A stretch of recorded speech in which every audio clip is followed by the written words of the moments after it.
What is up, everybody? So I wanted to show you something real quick. What I found underneath the Toyota today.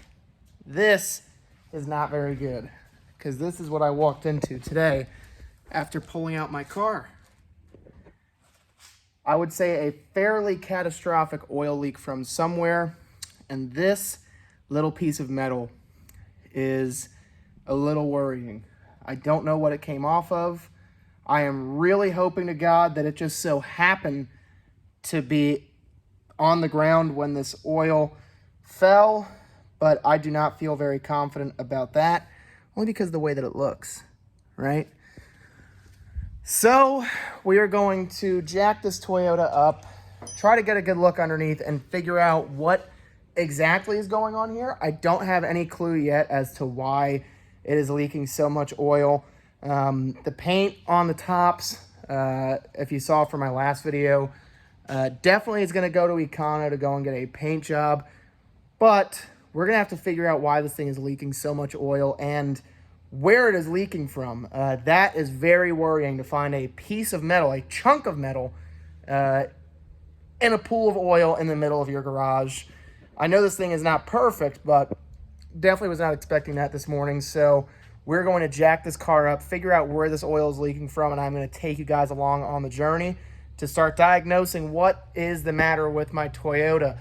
This thing's a little champ. It's a tank. It is an old school OG Toyota Corolla, so there can't be that much that's wrong with it, but we're going to figure that out very, very shortly. Stay tuned. All right, guys, so I think I've figured out finally where this oil leak is mostly coming from. It looks like I got very lucky. My small piece of metal turns out that it's just maybe a piece of metal that was just on the ground already. So I don't have to worry too much about that. However, I do have a pretty serious oil leak still. It looks like it's coming from the drain plug. Looks like somebody maybe over-tightened or stripped the plug itself, and it looks like it's leaking quite a bit. I put down some that oil gravel that you put on the garage floors, try to soak it up a little bit like kitty litter. So I put that down, and all seems to be okay. But still, it is not looking very good for my little Toyota, because if that's the case, if somebody's ran this thing without oil for a long period of time, I don't really know what type of damage has been done to the engine. So that's a little bit saddening, because these little cars right here have always been really, really good to me. I've never really had any serious issues out of these things. They always seem to run really well, but again, I am worried about the long-term ownership of this car. Not that, somebody's expecting something perfect out of a cheap everyday car like this, but still makes you a little nervous when you're running a business and you want to be professional about things. You do not want to burn bridges with your customers. So my goal for today, at least, is to try to get this thing up on the lift, see what is going on with it, and then really just go from there and see where this oil leak is really coming from. If it's not from the drain plug, see how catastrophic of an oil leak we really do have, see how much it's actually losing. Check the oil again to make sure that while I was test driving it, that it didn't lose too much. When we initially take delivery of cars, usually what I do is I go through, I check the oil, the coolant, and other basic functions of the car, and then of course take it on a quick spin. So that is my normal routine. When the car got delivered here, it seemed like it had plenty of oil and there were no major mechanical malfunctions or issues that needed to be addressed right away. They mostly looked like they were cosmetic on this car. Again, we are starting to see the real everyday life of buying $1,000 auction cars. My Toyota here probably is going to require a few $100s in labor and parts. My Ford on the side of the building, you guys might see in a previous video. Definitely recommend you go back and look at that video. Really impressive 1995 Ford Explorer that I was able to get for just $800 from the auction.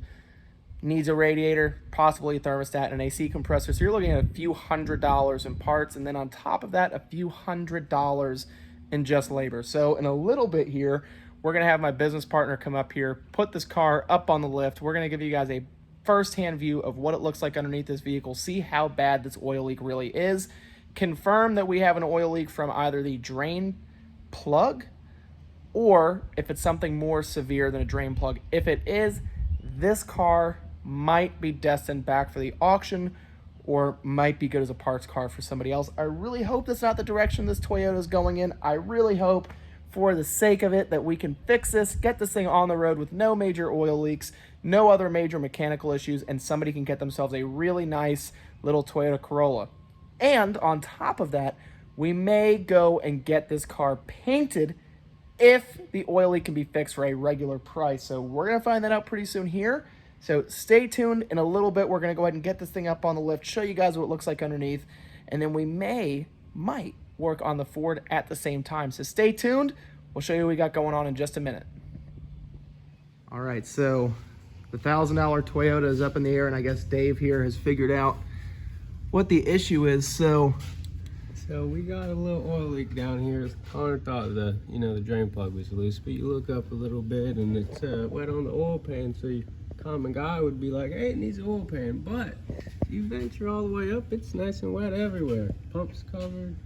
If you come look through this little peak hole on the side, you can see the tensioner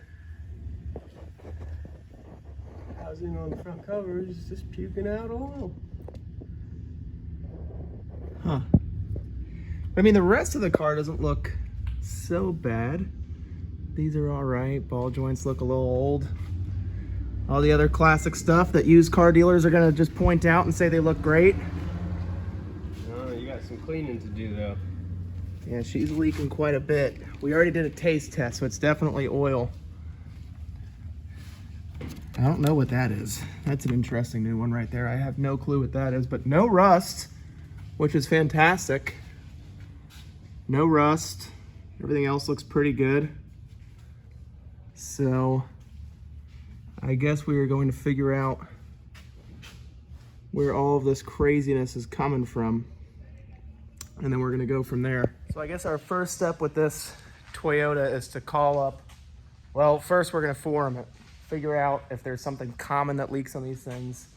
And then I guess we're gonna give a call to our favorite people down at AutoZone, figure out what the heck is going on. So we're going to get an idea of parts prices, probably put this thing back on the ground, try to see if we can see it from the top.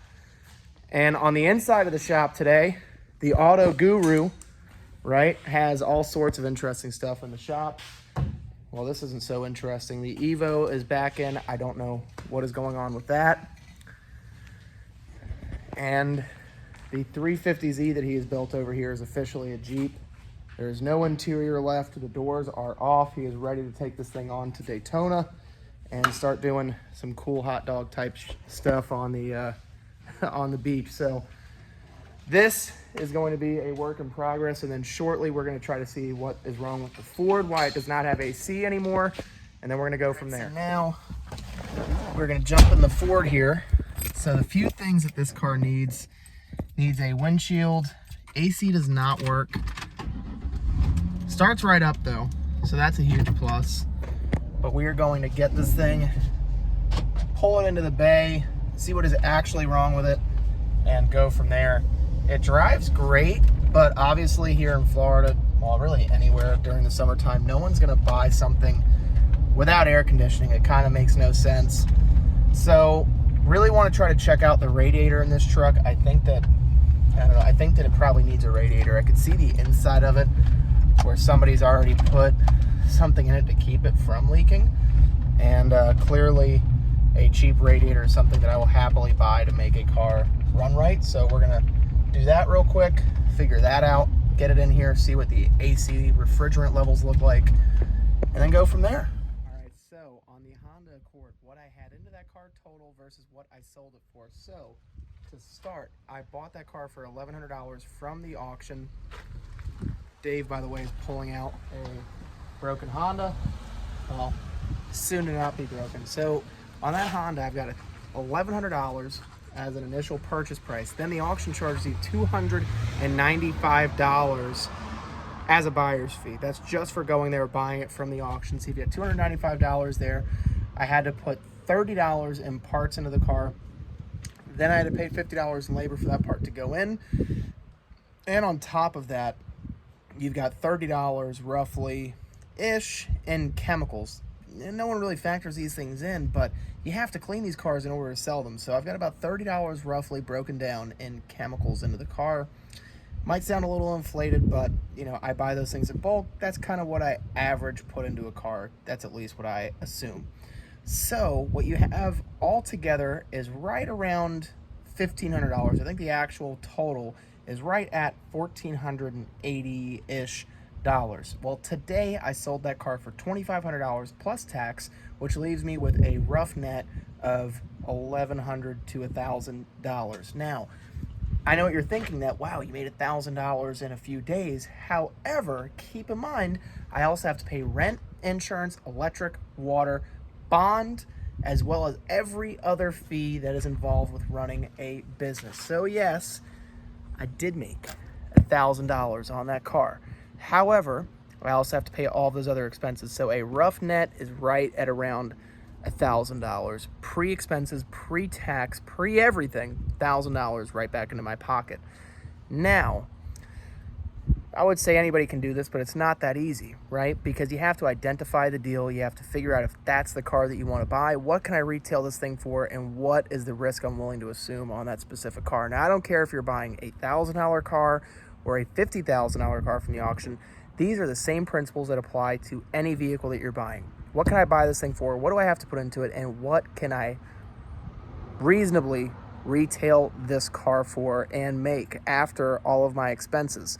So that is a breakdown of the Honda Accord that I was able to buy on Friday last week and sell today and go and deliver it to the customer. Oop, forgot to put in that I paid $20 for a ride from here to a little bit further north from here to go and deliver it to the customer for his son. So on that note, we're going to stop talking about the vehicle that I sold today, and we're going to start talking about this Ford that we just got into the shop. So there you have it. So today was not too impressive, but we got rid of the Honda Accord. That kid is going to absolutely love that car. We've got a Ford F100 that just got delivered. Apparently it is running extremely rough, out of timing, needs a little bit of work. Might have to bust out the old timing light for that one. If you guys know what a timing light is, put a comment down in the description box, because no new vehicles are going to need a timing light, right? So we still have our Toyota and our Ford. The Toyota 100% is going to paint tomorrow. I do not want to sell the car the way that it is.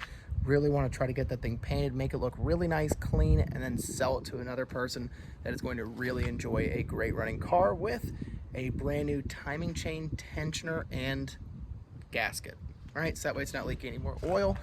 But other than that, guys, that's about it for today. Thank you so much for watching. I really appreciate it. Please feel free to hit that like, subscribe, and alert button, so that way when I post a new video, you guys hear about it first. And again, guys, thank you as always, and we'll see you soon. Love you guys. Ciao.